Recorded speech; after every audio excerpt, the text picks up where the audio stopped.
Falaremos hoje da Covid-19 na Europa, do cinismo da Rússia de Putin e dos talibãs do Afeganistão e, finalmente, do Brasil.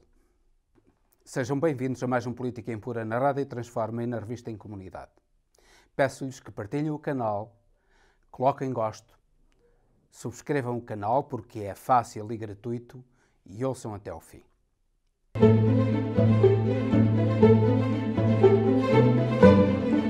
Política Impura, na Rádio Transforma.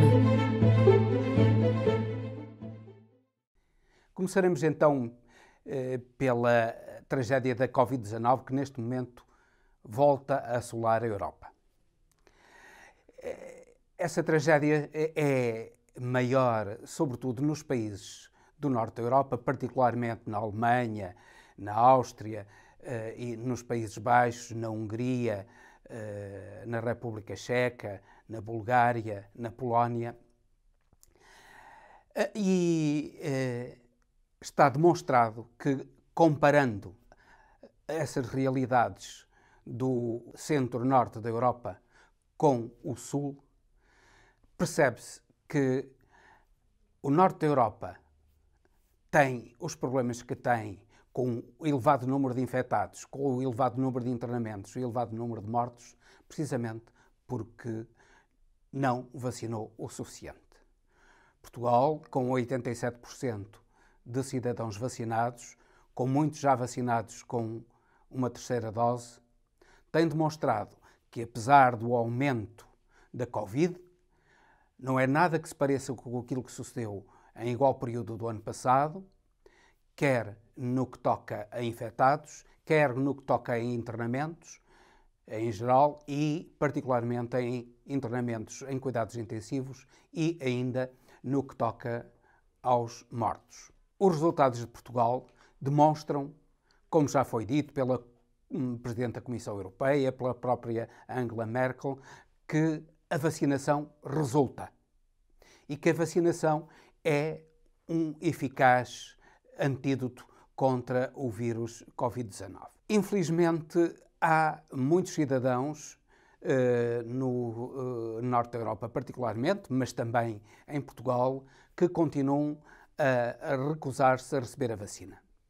E há que pensar na questão da liberdade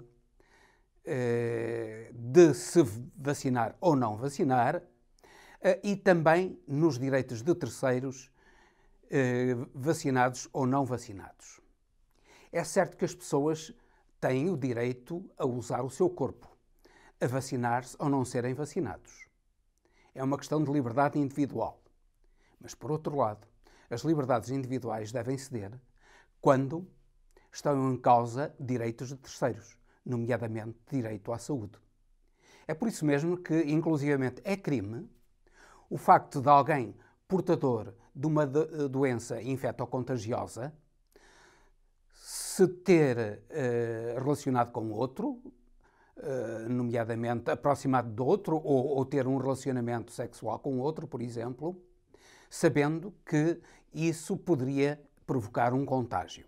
É aí que cedem os direitos daqueles que não pretendem a vacinação. Efetivamente, os que não aceitam a vacinação acabam por serem mais infectados e com mais gravidade do que os vacinados, como demonstra o facto de Portugal ter muito menos infectados este ano do que teve em igual período do ano passado. Cerca de 1/3. Por outro lado, mesmo que causem infecções, a verdade é que as infecções não têm, nem de longe nem de perto, a gravidade nos vacinados que têm nos não vacinados. Verifica-se que a maior parte das mortes que ocorrem em Portugal são em pessoas não vacinadas ou em pessoas vacinadas, mas já com outras comorbidades, pessoas idosas, e que se não morressem da Covid-19, provavelmente a curto prazo morreriam de outra doença. A questão da vacinação é uma questão de liberdade, mas também uma questão de direitos de terceiros. E é legítimo, perfeitamente legítimo e prudente, e defendendo a saúde pública, defendendo os dinheiros públicos, inclusivamente, porque quanto mais pessoas internadas houver nos hospitais, em unidades de cuidados intensivos, mais o Estado gastará no combate à doença.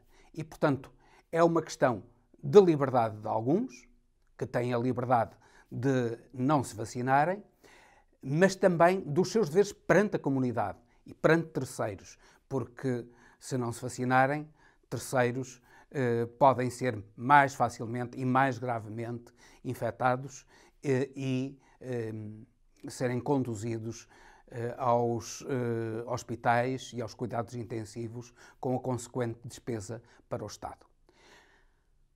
Daí que seja importante que os Estados exijam certificados de vacinação para quem queira entrar em lugares públicos, como está a suceder na Áustria. Portugal ainda não necessariamente não chegou a esse extremo. Felizmente, precisamente por causa da vacinação, temos tido situações muito menos gravosas do que no centro-norte da Europa. Porém, há exigências que o Estado deve impor e que não devem ser contestadas, nomeadamente o uso de máscara em lugares fechados, o eventual até encerramento de discotecas, que são lugares onde a transmissão da doença é muito fácil.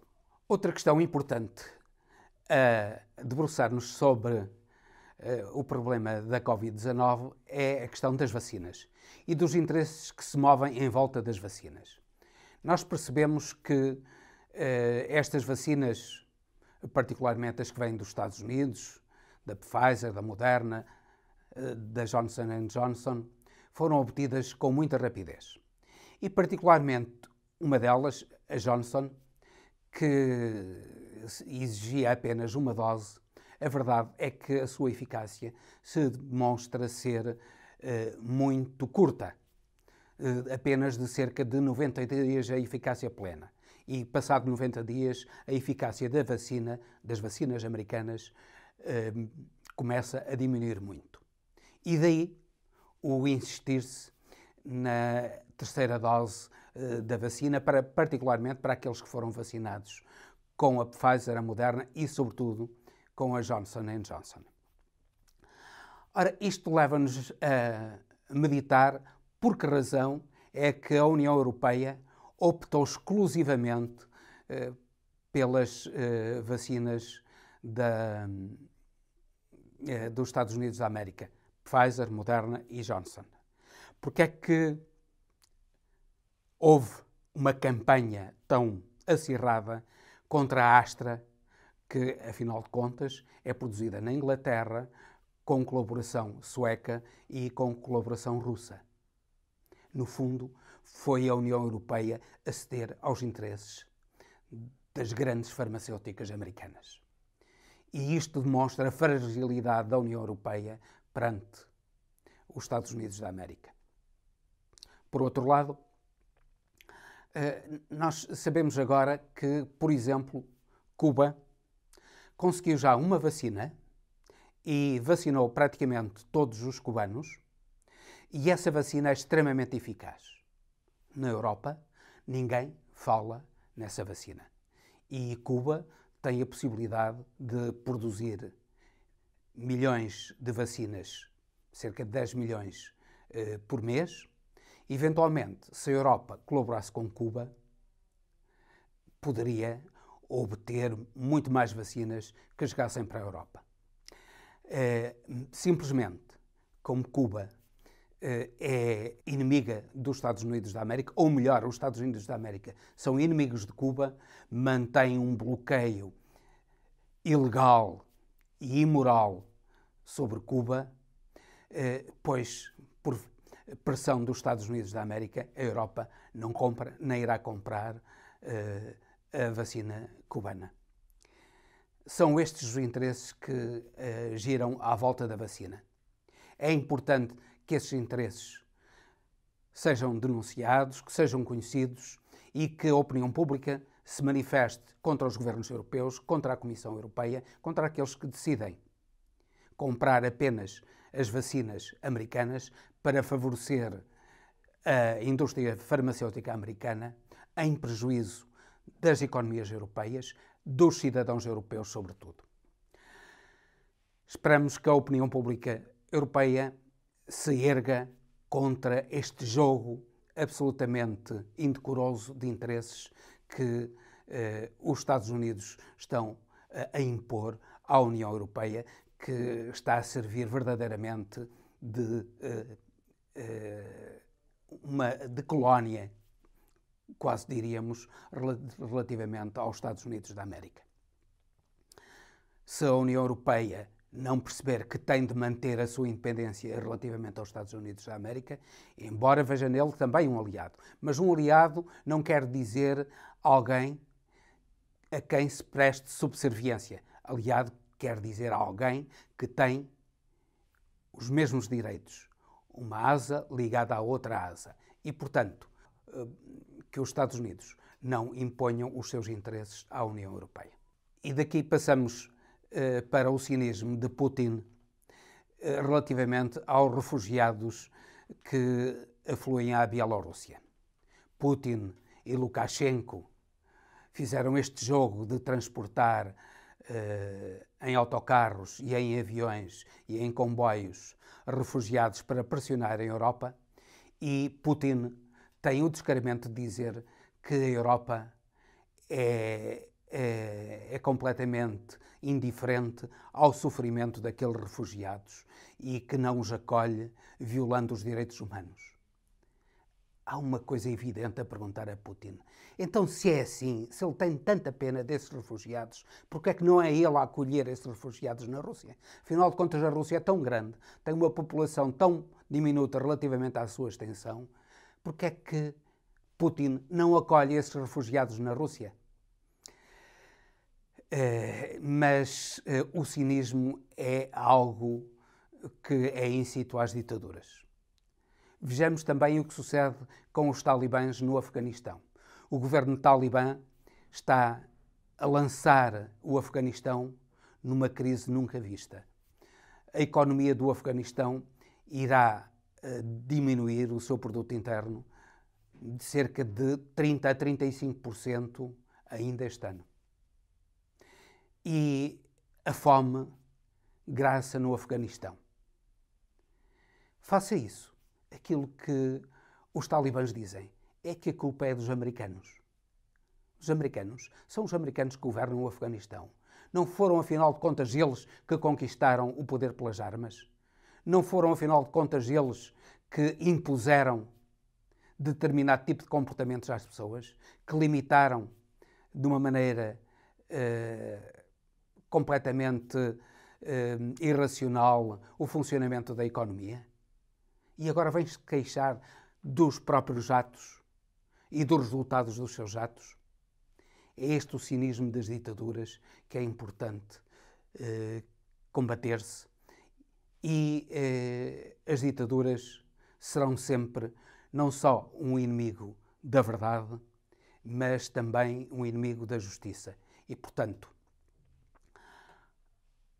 há que lutar, há que denunciar, há que não ceder perante a chantagem, mesmo a chantagem emocional, quando os talibãs dizem que, afinal de contas, os Estados Unidos deviam ajudar o Afeganistão, mas não foram eles que ajudaram ou que fizeram com que os Estados Unidos saíssem do Afeganistão de uma maneira violenta.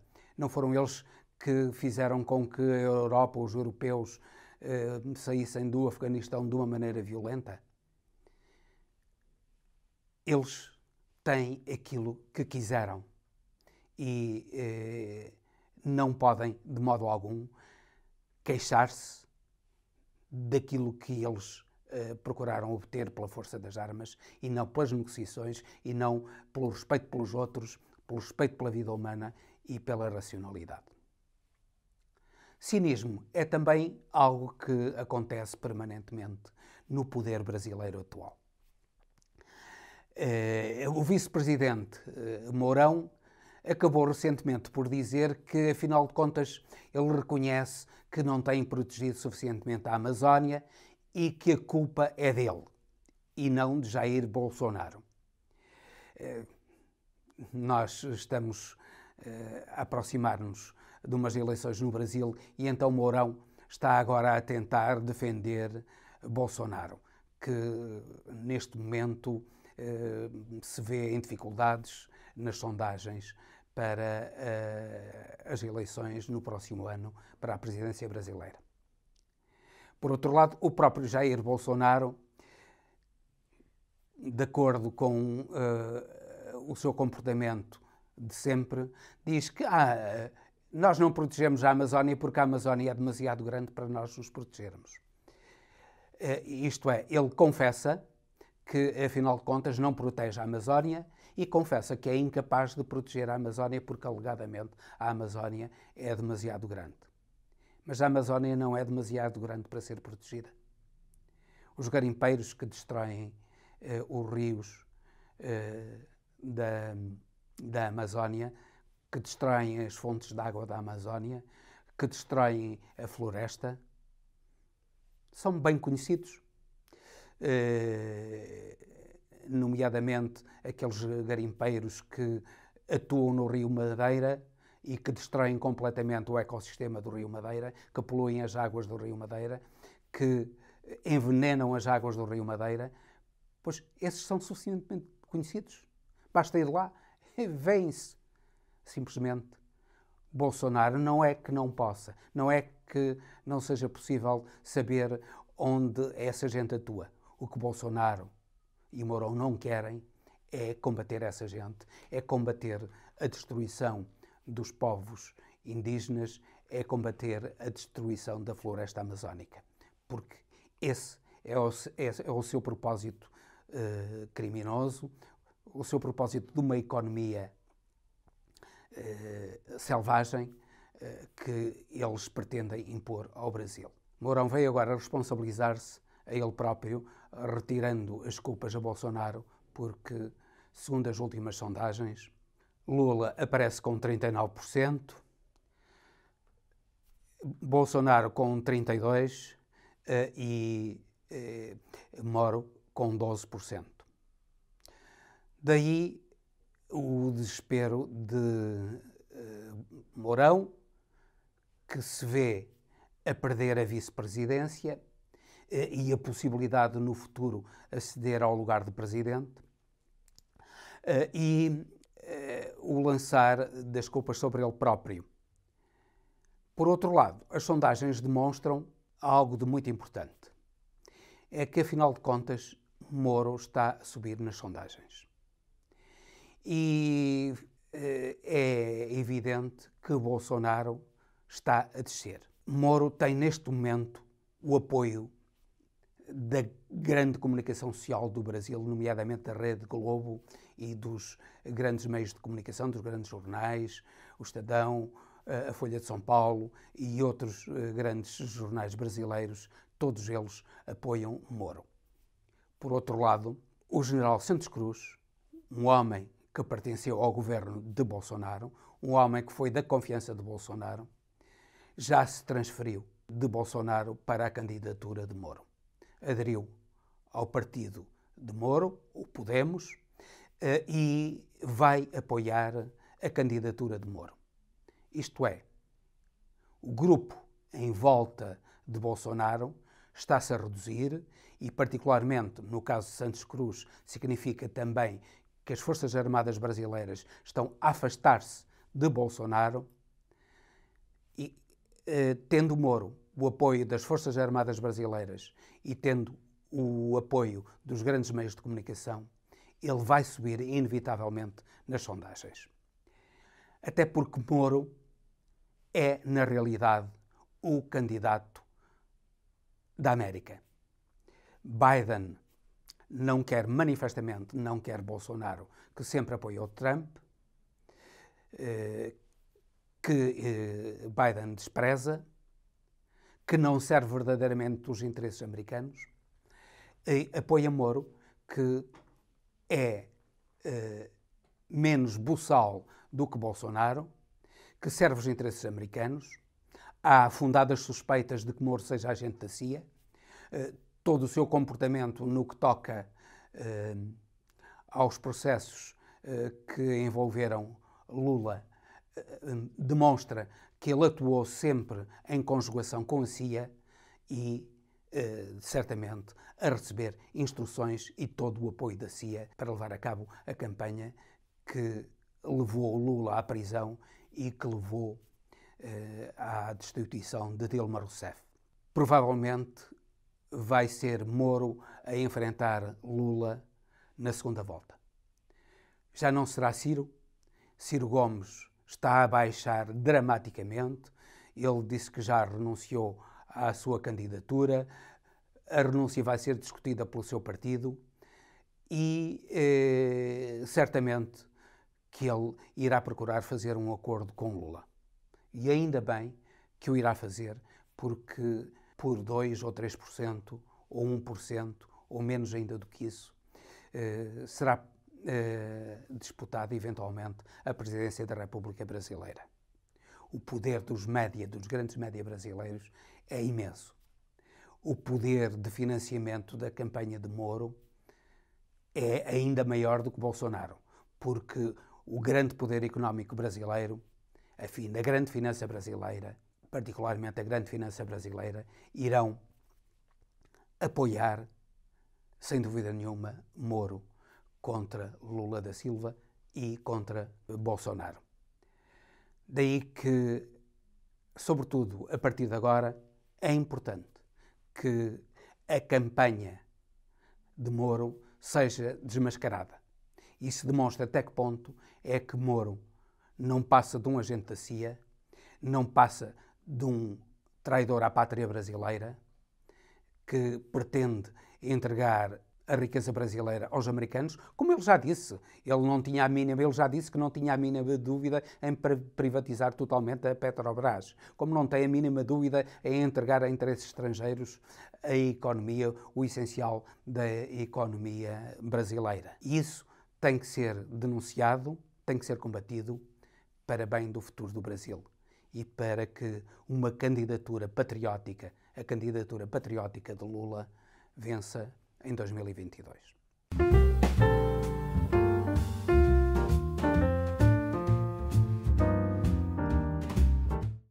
O livro que vos aconselhamos esta semana é o Livro das Questões de Edmond Jabès. Edmond Jabès foi um judeu, um grande poeta, um grande prosador, que já faleceu, faleceu nos anos 90, era uma personalidade que foi reconhecida como um grande poeta do mundo pelos conhecedores da poesia em todo o mundo. Recebeu várias honras do Estado francês e de outros Estados, o reconhecimento da crítica como um dos grandes poetas universais do século XX. O Livro das Questões de Edmond Jabès não é um livro de poesia, é algo de mistura entre um livro confessional, um livro autobiográfico e também de reflexão filosófica, de reflexão também da condição de ser judeu. Não é fácil este livro. É um livro que necessita de ser lido, repetidamente lido e pensado, como aliás a poesia de Edmond Jabès. Mas daqui se extrai o ouro mais puro das palavras que nos transmite neste livro Edmond Jabès. E com isto termino, despedindo-me com amizade até ao próximo Política Impura, pedindo-lhes que partilhem, coloquem gosto e subscrevam o canal da Rádio Transforma, porque é fácil e é gratuito e é importante para este projeto de cultura e liberdade.